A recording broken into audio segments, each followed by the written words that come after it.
Well, good day and salutations, everybody. How we doing? All right. Well, Mike the Scavenger here on the home front, live and direct. Just doing a little cleaning up back here. As promised, do a little follow-up of the last video's outing. See everything we got. We'll just go ahead and start back there. Just some iron scrap to go to the scrapyard back there. All those totes, that's all full of scrap as well. Got a little basket here of some extension cord. That was all picked up on the last outing. Motors over here, mostly fan motors and mostly picked up from the last video. The one pool motor. A couple of these I had laying in there, but I just went ahead and threw them all up in there just to have all that stuff ready to go. So yeah, I got some iron shred back there, extension, some motors. Over here, that one dumpster we found these two little boxes, these Belden, these horizontal managers with molded fingers and hinging.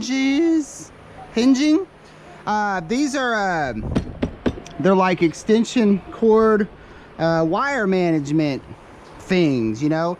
But I actually looked them up, that BHH 192UR. They're actually like 80 bucks a piece, so that's a pretty good little lick right there. Got a bunch of nails, picked up a whole bunch of nails right there. Over here, that one dumpster, the single cylinder poly bracket G-110. Got two brand new ones here in the box. I think I had a third one, but I chunk piece of it. So yeah, we got two here new in the box. Somebody's got these up on eBay for about 20 bucks a pop. Over here, this human scale, I don't know if this is an actual for a monitor, computer monitor, mounted onto something. I don't know if it's broken or not. Electronics guy though, he said that he would take it. So yeah, pretty, I mean, these are expensive. That human scale stuff, look them up, they're expensive. Over here we got a Devil Biss and I think this is a drive.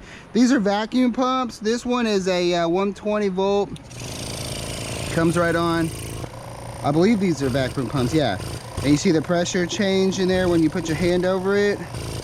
But the pump itself, everything looks brand new. I'm thinking that maybe there was some sort of a warranty issue on somebody had on one and they needed a part, but you can't just get the part. Maybe they had to order the whole thing and they just pulled the part out and threw what they did in the way. I don't know, but that's a brand new pump right there. Brand new pump.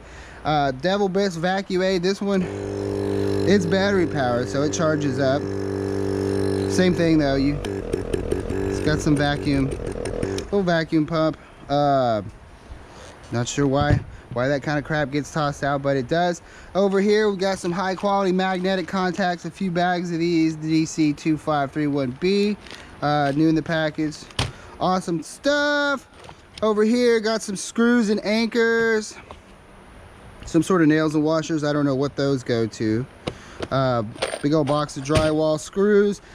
Down here is all of our non-ferrous that we ended up cleaning up out of the this is all the non-ferrous from the last trip. We've got all these batteries right there.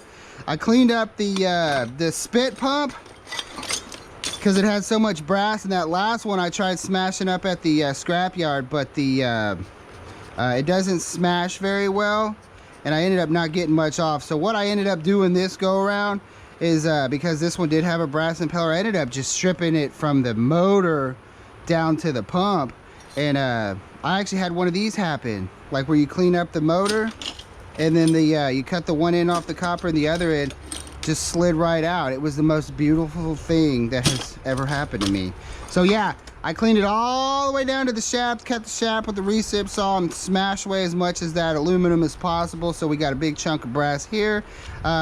The little divots that we got in here, thanks to all the fans that chimed in on the last one, let us know that those little divots are actually purposefully put there to perfectly balance out the impeller in there, so I guess that you don't get vibrations and things like that. But so thank y'all for letting us know about the little divots there and the little impeller wheel. But yeah, that's all brass right there, so hopefully they give me a good chunk of change for that. Bunch of batteries over here, clean brass, same thing off of that pump. Got some extruded aluminum, that's #2 copper.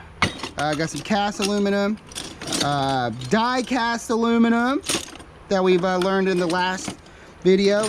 and some wires, a little bit of this, a little bit of that, but a good old heavy box of some non-ferrous right there. Big old spool of some number 1 aluminum, good stuff right there. This NEC laser projector model PA803UL. Wow, that thing is expensive, but I mean, they can go, you know, look like they're ranging anywhere from a few thousand up to like 11,000 bucks. But as we saw in the video, when you look down in here, the lens is missing. We got it plugged in, the power button's blinking, status is red, the light button says green, but there's no lens. So I don't think we're gonna, I don't think there's much I can really do with this, because as I've learned in the past, and as y'all told me in the past with these things, when the bulb goes out or the lens needs to be replaced, sometimes it's so expensive it's easier just to replace the whole thing. So that may be why that they threw it out, but there could also be, who knows, but big old laser jet projector right there, big boy. And then over here in the audio and video department, I had to make some little sticky notes so we know what everything is. I can tell y'all what we got here, so that you know, we know what we got. Up here we got 2 of these Revo Labs Executive HD. Those are what's called a wireless microphone system. It's got, I believe, 4 channels, because there's little, you know, 1, 2, 3, 4, I believe it's a little 4 channel. So yeah, 2 of these Revo Labs, it's a wireless microphone system. We got 4 of these Crestron DM-MD6X1. This is called a digital media switcher, so it switches your digital media for you. As y'all can tell, I don't know what this stuff is. I do know it's audio video stuff. Over here we've got the Clear One Converge Pro VH20. Went ahead and popped the top off that, show y'all a little board in there. Yeah, see it says teleconference right there. This is a VoIP endpoint device. I have no idea what that means, but it's a VoIP invoice device. Got 4 of those. And then the Cyviz, the XR301, the super heavy guys, that's called a video wall controller. Those are going for about 80 bucks in working order on eBay. Up here we've got these 2 Avaya 4524 GT-PWR. Those are Ethernet routing switches. Up top we've got us a Dell, no, that's a HP Compact. That was also pulled out of the dumpster, but as you can see, not much left. There's a motherboard and the power supply, but hard drives and memory is gone, so it's almost like it never even existed. So but yeah, waiting for some new stuff, parts, that kind of stuff. Over here we have this was a super heavy guy.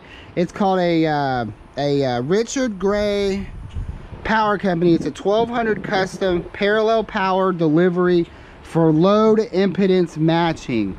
Don't know what that means. It was super heavy and I was super curious. I'm like, why is this thing so heavy? So we popped the top off of it.